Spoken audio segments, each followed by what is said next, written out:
Yo, what's up guys? So real quick, before the rest of this video plays, I wanted to make this part here real quick. I did check out lovely lady Elise and Ventana's cutscene within this trailer here. By the way, if you want the uncensored version, guys, check out the JP one. For some reason, and I've talked about this, Ian has been getting censored, but then JP and Korea, they have the uncensored version. I don't know. Anime titties are such a problem on the NA side of YouTube, so I don't know really what to tell you. So, but I did like it. Definitely pay attention to when Ventana gets up. It was the wildest thing. It was actually kind of hilarious when I saw it. But yeah, she looks good. It's gonna look even better in the game because honestly, depending on like what kind of screen you have, 1080, 1440p, 4K, like you really get to see the detail in game versus on YouTube. So yeah, and lovely lady Elise I did like as well. So yeah, let me know what you guys think in the comments, and yeah, back to the video. Hey, what's going on guys? Jetxc here, and we've got some patch notes, and a lot of this stuff we kind of went over the last time we talked on around this 2 videos, so this is actually going to be really quick. I'm going to skip through this stuff. They're just talking about how they're adding the Onsen story. The event shop from 1.5 will be open, and we've got the event shop for the Onsen event, so that's all great. Giant Row Fiend Hunt is coming. They talk about also the costumes that are coming up. Besides Ventana, we've got lovely lady Elise, Homunculus Lathel, Fallen Angelica. We might do a video talking about Homunculus Lathel. He is probably like the most important costume for physical buffers, and he's the only male unit that they rerun constantly. Other than him, it's probably like Gray and sometimes Olstein, but you know, as the years go by, they're probably, to be honest with you, they're probably going to get replaced by like a female equivalent, because they, you know, for those of you that may be new, they've gone the whole waifu route, and to be honest with you, it's been working for them heavily. So yeah, but we'll talk about that soon. Also, lovely lady Elise should be getting a cutscene change. I gotta double check though if it'll be coming out this update. We talked about this one in the last video, companion feature improvement. So when you have a temporary companion, you could still use your own companion and it won't X out your same character because you have a temporary companion during story mode. You can use either or. Improvements for force withdrawal when a companion is fatigued. So for those of you, you know, probably everybody's dealt with this once. When you're going through story and a companion dies, essentially, it will just disappear. They won't be on the board anymore, and they'll just be dead. But you have the opportunity, if you set up automatic revival, to automatically revive those characters that are dead. So that'll be a nice little change to make life easier instead of running all the way back to rest all your characters. They have a new feature here that I like. So when you basically click on an item, it'll let you know information about it, how many of these items you've got. Right here for the gear, this is also nice. So for the gear crafting, it'll show you tiers 1 to 4 and how many are in your bag. Awesome. Again, another great change. It'll also let you know in this new update, it'll address like things that you don't own. So it says right here, to address the difficulty in checking your costume and gear holdings in the gacha screen, the holdings will now display on a small banner on the left side of the screen. Costume not owned, costume not owned. So it's just a nice little quality of life feature. And that's always welcome in Brown Dust 2, right? So also talked about this too, the guild feature additions as well. So I'm just going to skip that, but you can briefly read it. We have AP usage, AP usage improvement. So to prevent accidentally using paid currency when using cooked rice and torches, the AP usage toggle system has been updated. It's been updated too. The toggle is now set on by default, allowing only free AP to be used. Cool. All right, so this is pretty important. So this is the big announcement that I'm actually really excited for. So some parts of the standing illustration for Knight of Jealousy Levia and Piercing Magic Bow Elinir will be updated. So what they mean by this is, everybody take a good mental note of how these characters are going to look before and after. So for Levia, Knight of Jealousy, which is her default costume, right? This is how she looked, right? And the difference is, I mean, she's got the same curves, she's got the same legs, but her breasts in this are smaller than in her other 2 costumes. And in the cutscene, her breasts are like much bigger than this, right? So she's definitely going to get an enhancement.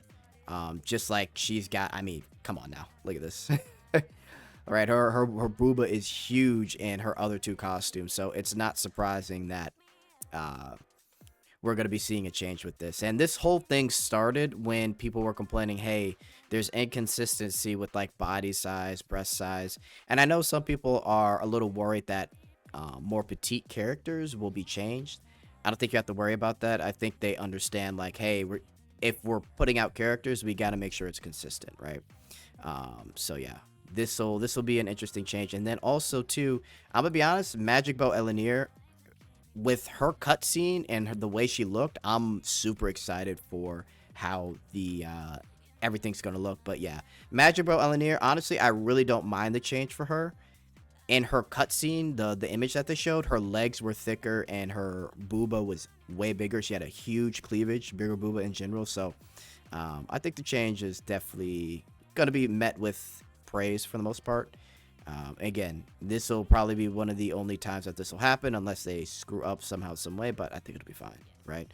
So expect those changes, the cutscenes as well as the body changes as well.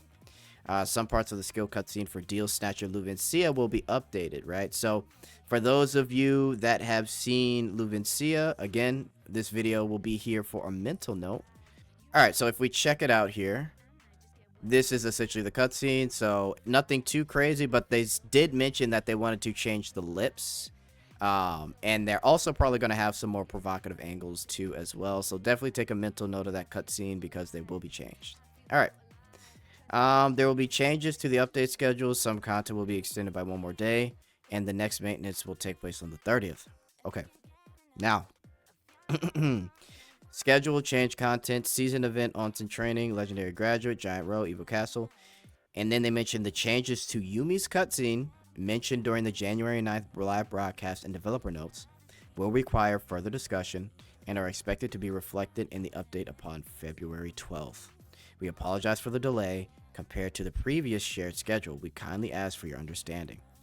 Rankings for seasons in the existing Fiend Hunt, which were affected by errors, became skewed, will be hidden.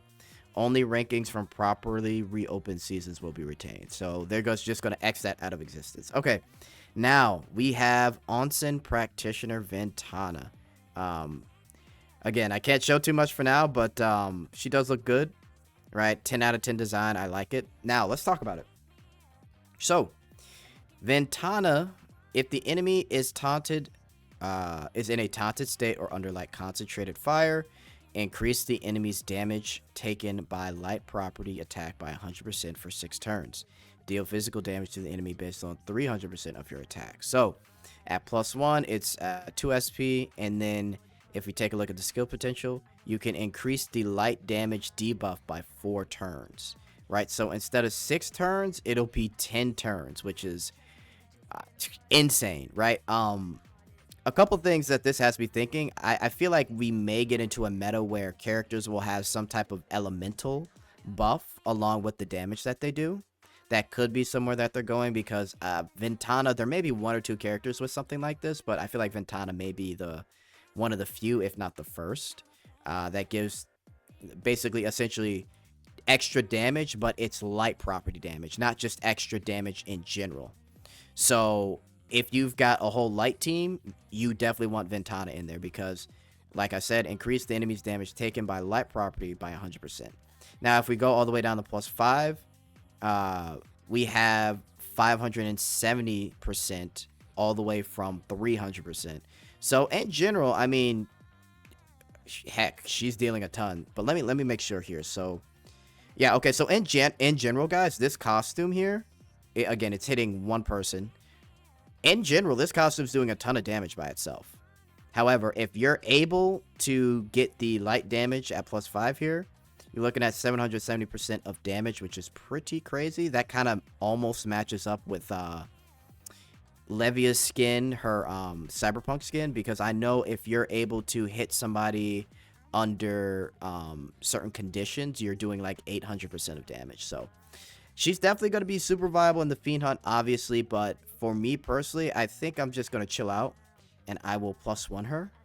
To be honest with you, I'll just have to wait and see, because I want to see what Liberta can do, because we do know she will be a support. So Yeah, I'm probably gonna plus one her, to be honest with you guys. So I'm probably gonna join you in that. I've been plus 5 in costumes for a while now, but I think I'm gonna slow down.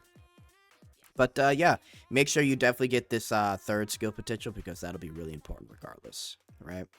And then there's her weapon. Cool, cool, cool. By the way, her weapon does have an exclusive stat of crit damage, right? So for those of you, I normally say you don't need to pull for weapons, but if you do, you get that exclusive extra crit damage stat, which it definitely makes a difference, right? I happen to have her weapon because I got lucky, so hey, I'm good. Homunculus Lathel, so we won't spend too much time on this, but we maybe do a separate video. But the reason why Homunculus Lathel is so good is because at plus 3, increase attack by 70% for 4 turns, and again, increase attack by 50% for 2 turns. So Lathel's just busted when it comes to increasing attack. He double increases attack and then gives a extra 50% on top of that at plus 3 for 2 turns, while you get a regular increase for 4 turns, right? And then at plus 5, you get 80%, and then you still get that 50%, right? And then here, increase 4 turns attack buffs by 10%, and increase the 2-turn attack buff by 10%. And then again, increase the 2-turn attack buff by 10%. So you want to get all 3 of these skill potentials. Honestly, Lathel is a great... He's one of the best buffers, if not the best buffer for physical teams, right? So maybe I'll do a separate video on Lathel because I don't want to get into whether or not you should pull, but he is very good. But we will talk about it when we get there. Okay, so Lathel's costume, cool.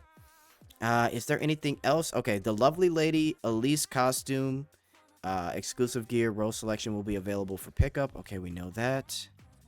Let's see. We've got the schedule. Cool.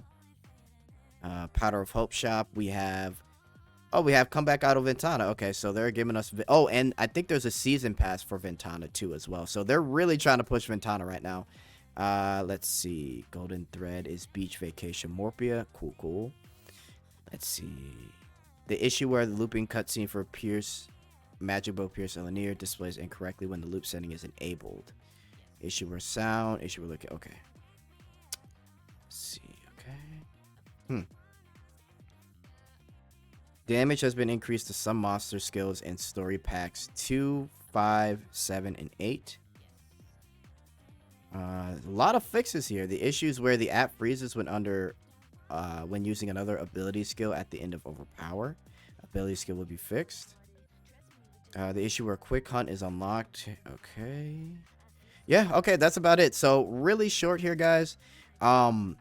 Again, I think this is going to be a cooldown patch for sure, except, again, we're going to talk about Lathel because he is a great unit, but we do have Liberta coming, so I feel like I wouldn't rush to +3 because I know a lot of you are spent on pulling for people, and let's be honest. A majority of you know this is like a waifu game, so some people just aren't going to pull for a dude. So I completely understand that. If you're just casual and that's your mindset, I get it. But yeah, Lathel is definitely not someone to be ignored, at least, right?